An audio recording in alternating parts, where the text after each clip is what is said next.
Hearing from a lot of you questioning why some districts are changing their COVID-19 quarantine policies to allow students who test positive to return to class after isolating for just 5 days. And this includes Cherokee, Fulton, and Cobb schools. The change coming just days after the CDC revised its own guidance, advising people can end their COVID isolation after 5 days instead of 10 if they no longer have symptoms or their symptoms are resolving.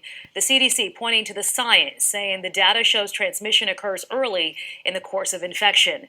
But parents say the change makes them uneasy. So Caitlin Ross took your questions to Dr. Jayne Morgan, who heads Piedmont's COVID task force.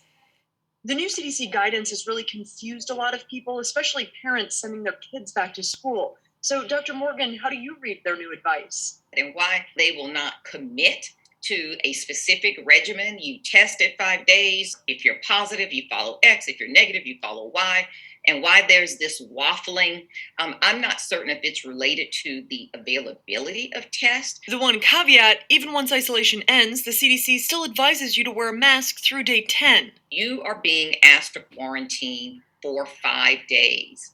After that time, you can leave isolation, but must wear a mask at all times. And they use the word strict mask wearing for the unvaccinated. But today, the CDC added an additional line to its revised guidance. What's new is they've added sort of a suggestion of testing.